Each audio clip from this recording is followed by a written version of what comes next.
Now, Speaking of space, we're going to continue and focus on space due to Elon Musk. Now, myself, Daniel, and Paul, we're huge fans of Elon Musk, and especially for SpaceX and a few of his other projects.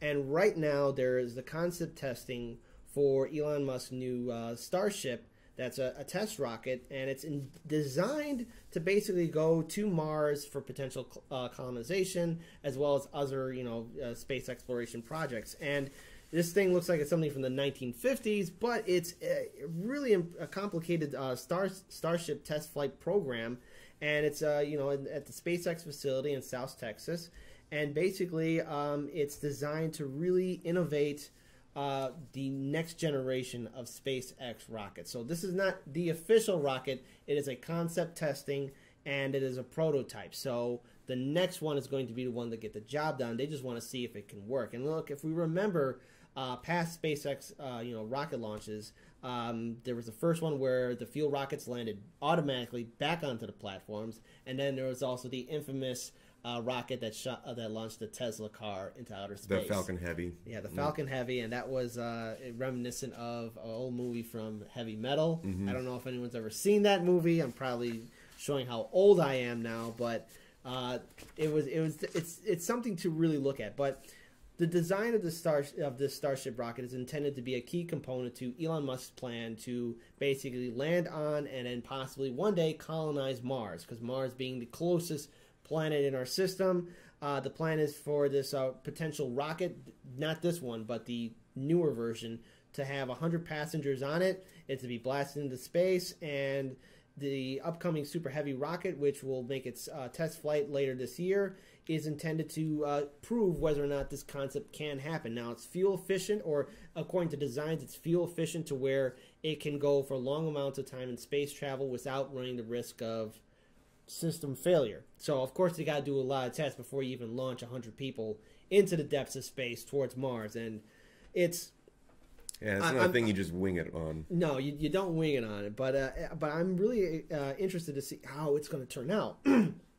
Most notably, the engines are expected to be test fired next month, and Elon Musk has said that he expects the first Starship flights in either March or April. So this is a story I'm going to follow up on, and Harlan's Media is going to follow up on, because space is like one of the areas where we can see real change happen and actually create new opportunities. And Elon Musk has gone on record numerous times saying that NASA should be funded and be leading the charge, because let's face it, we need to have a strong space program. There should be a strong space program here in the United States, and he's been a huge proponent of the funding of NASA and actually to make it a fully effective agency. And the reason why he even created SpaceX in the first place was to get people to fall in love into going back into outer space again. Because there was one point in this country where a rocket going to the moon was a big deal. And since Elon Musk has succeeded numerous occasions with SpaceX, especially with the automatic rockets landing on the platforms and the Falcon Heavy going into outer space, launching out the Tesla car, it should be inspiring more people. In fact, a lot more people are inspired in the potential of what SpaceX can offer, but also it should allow people to think, well, if SpaceX, this private company, can do this, what can NASA do? Because Elon Musk has proven that it's doable. Not only is it doable, but there's also a fuel-efficient way, an economic-efficient way of getting rockets to and from outer space, to and from the moon, and possibly to and from Mars, and like you said before, reuse them. I want to get your thoughts on this. Well, I just can't get over how this prototype spaceship looks. Like, we're not kidding.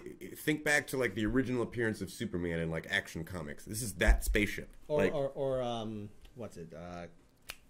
Flash Gordon. Yeah, Flash Gordon. It's that silver football tube with it looks like that. It's insane. Like, and I wonder how much is that we want to inspire people in, like, it's kind of kitschy, like there's this 1950s sci-fi looking thing, and how much of it is like actually engineering wise it's pretty good shape.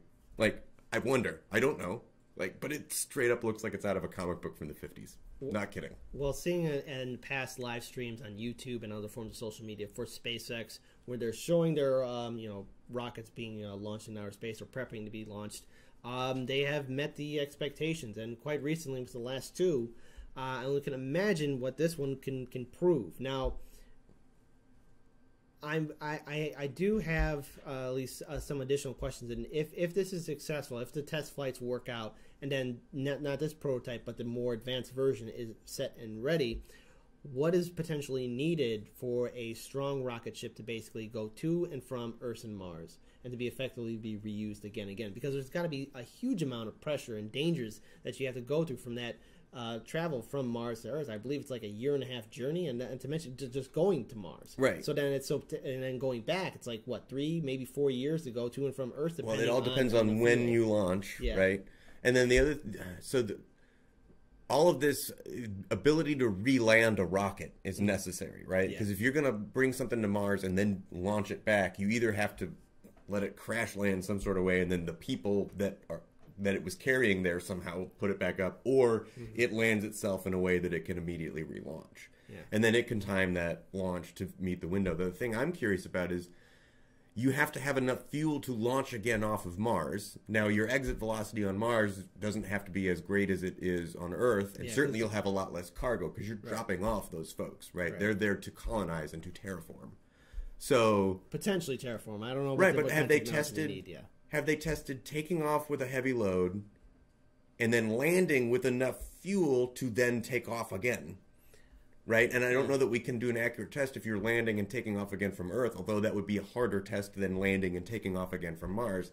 I don't know. I'm just, I'm not an engineer. I'm just spitballing here. Plus, we have to also take into account that Earth and Mars are 2 different planets altogether. Wait, no kidding.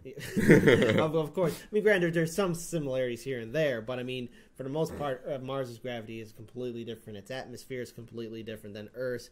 And I'm pretty sure Elon Musk's team at SpaceX are trying to figure that out. There's a lot of charts and graphs, and like I said, it's test flight. They're just not going to put 100 people into outer space and say, there you go. No one's that crazy. Good luck.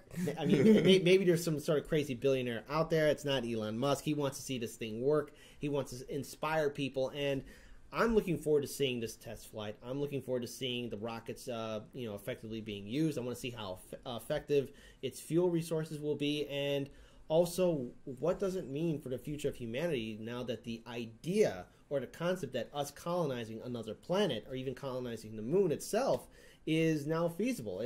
For a long time, it seemed like out of our reach. It seemed like impossible to do, but now it's being shown that it can be done, and I'm excited for the future. So here's a question. Go ahead. If you get offered a one-way trip to Mars to go colonize Mars, one way, okay, you're asking me? do you go? Oh, way to put me on the spot. I know, right? You want someone to go, but will you go? I don't know. I'd go. Sorry, Mom. You know what? Maybe. I'm gonna put myself in the Yep, maybe. I'm going. I really maybe. I don't know. Why'd you put me on the spot like that, too? Because it's a great question. It's a great question. I like it. Space is cool. Okay. Just a little side note. I always found it interesting about the idea of exploration being the first person to go somewhere, and there is the idea of being envious of the people who first, make a discovery or find some sort of new land or do something incredible. And I think the idea of going to Mars, I'm kind of leaning towards it, but I'm not fully committed towards it, because if it's a one-way trip and I can't come back, 21st century Magellan. Yeah, that is true. But it's human it's human nature to explore the unknown and to keep pushing forward. So we're gonna follow through with this story because, again, we're fans of Elon Musk, but I'm hoping it's successful. I want to see this thing work, and hopefully it will also inspire our political system to consider funding NASA so that we can actually have a strong federal agency to go into outer space as well. But, that it is what it is.